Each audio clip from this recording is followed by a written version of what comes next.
Our tech lead now, Facebook, announcing that they have discovered and dismantled what they suspect is another Russian disinformation campaign aimed at American voters, fewer than 100 days before you head to the polls. Facebook saying it can't be certain that Russia is the perpetrators, but all signs do point to the Kremlin, and more than 30 fraudulent pages and profiles have already been removed, Facebook says. CNN senior investigative correspondent Drew Griffin joins me now. And Drew, is this identical to what we saw in the 2016 campaign?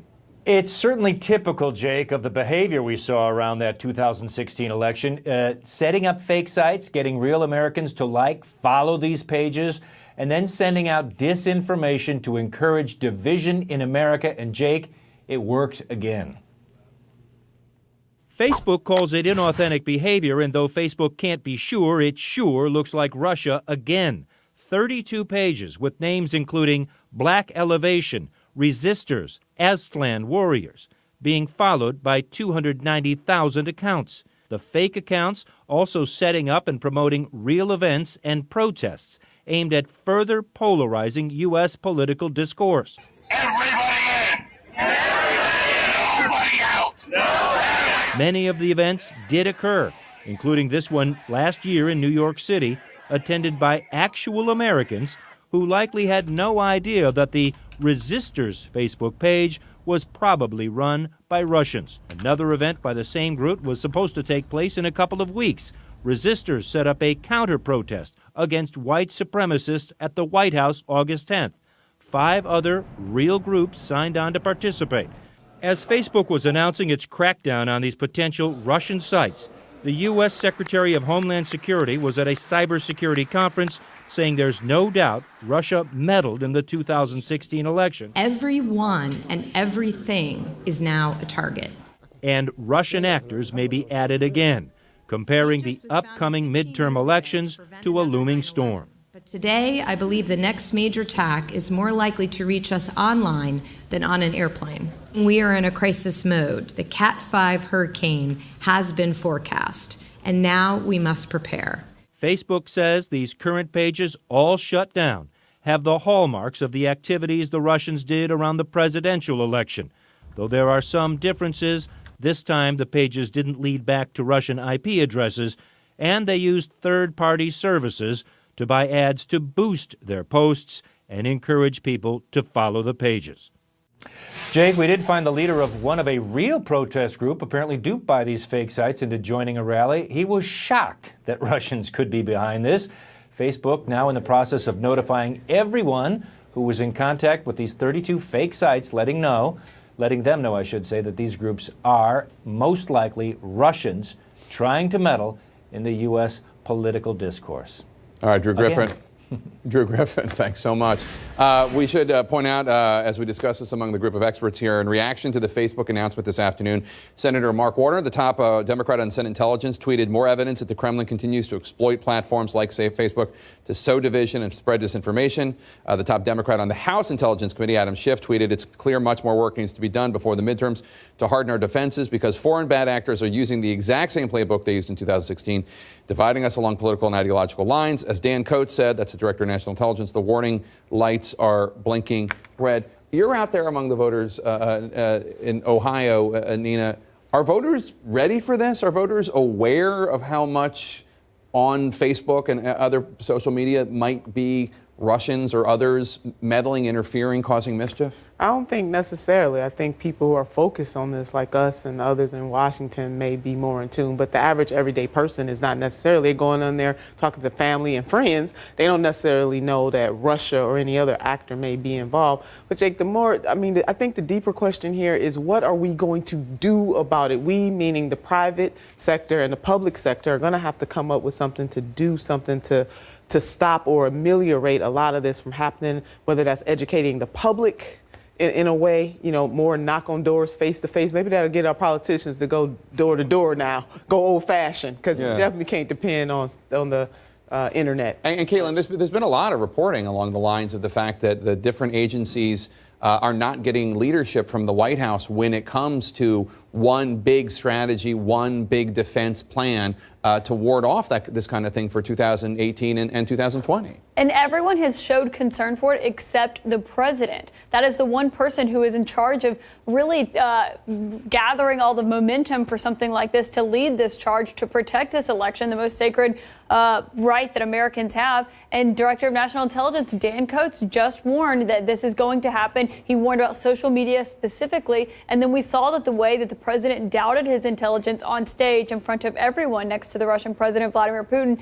And though the president later went back and said, yes, he did believe their findings, he did side with the intelligence community, you saw for yourself what the president said on the world stage. And then it threw Dan Coats' future in this administration into doubt for a few days. So you can see the state of that and how that really depends on what the president says coming out of the White House. But, you know, so I don't necessarily think that these cabinet secretaries, they're all very able, right? We saw this afternoon or this morning the Secretary of DHS come out and say, look, we know the Russians meddled. We're doing all we can to work on this, right? I assure you that Secretary Pompeo, that Gina Haspel, that others, and all the cabinet officials, they're doing everything within their power to combat against this. And to point to what Nina said, like, people at home don't know. They're looking at Facebook. These things look real. I know. These guys are really good. We just got some sound. Bad people. We just got some sound from White House Counselor Kellyanne Conway talking about this Facebook story, the Facebook announcement. Let's roll that if we can.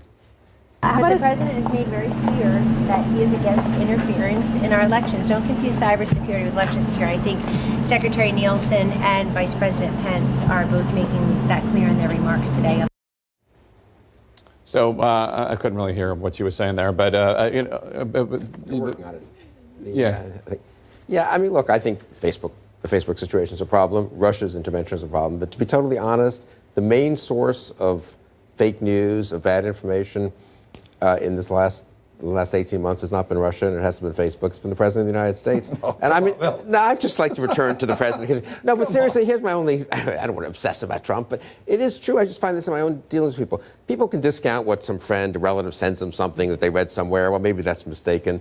People can tell some of the Russian agitation. When the President of the United States over and over and over shows no regard for the truth, repeats falsehoods, denigrates people, etc., that has impact. People are used to respecting the president. And this has happened to me a million times. I said, well, that's just not the case. Well, the president said it. Well, okay, but he really isn't right about X, Y, or Z, whatever it is. Well, the president said it. I think so. I mean, I'm fine with it. We should deal with Facebook. We should deal with Russia. But we shouldn't forget the main purveyor of falsehood is the president. Well, speaking of President Trump, there is a governor's race going on in Florida right now. And in the Republican primary, one of the candidates, Congressman Ron DeSantis, just released an ad in which he is talking about how much he worships, how much fealty he has to President Trump. Let's play a little bit of that. Ron loves playing with the kids. Build the wall. He reads stories. Then Mr. Trump said, "You're fired." I love that part. He's teaching Madison to talk. Make America great again. This is what it comes down to in some of these primaries: is who is Trumpier. The ad sounds better than the original North Korean. Or Korean. The president sent it down there today to Tampa, right? It's going to be a big rally, a tough primary fight. The voters along the I-4 corridor, I'm sure this is aimed strongly at them. This is a primary race, and I know that everyone's surprised that in the primaries people run to the right or left in the primary, and that's what's happening here. I think DeSantis has taken the lead by being much Trumpier than Adam Putnam, whom I think people would have bet on 6 months ago to be the governor nominee. The funny thing, I know Ron DeSantis. He went to Yale. He was captain of the baseball team there. Army veteran, intelligent guy. He is just. This is the picture of what's happened to the Republican Party in the last 2 or 3 years in miniature. A reasonably intelligent and responsible congressman has become just a devotee, or at least presents himself as a devotee of the Trump cult. I mean, he's being a mini-me, and he has his children. I mean, build the wall. Using your little kids. Listen, I mean, him and his wife want to roll like that. That's up to them. But there is something beyond the primary. It's called the general election. There's a large Latinx population there. All the Puerto Ricans Absolutely. So what is he doing? I mean, if he thinks that is the only way he's going to win, he may win the primary, but that doesn't necessarily guarantee him a win in the general. What does that look like? I mean, telling your children, build the wall, using your children as props, they're right to do, but I think it's wrong, and he's just being a mini-me. And Caitlin, one of the concerns that some Republicans, and obviously President Trump versus the Republican establishment is not a new storyline. We have a senior member of the Republican establishment right here.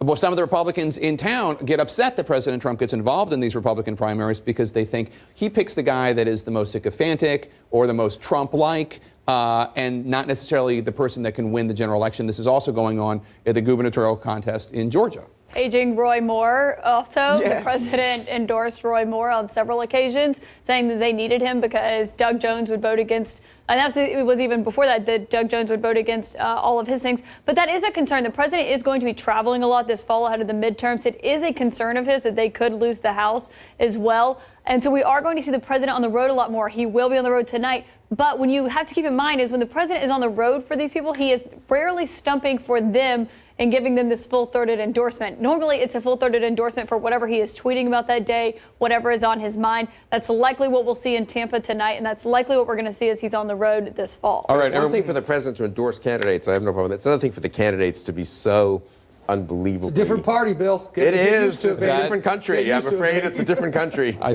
But you are both correct.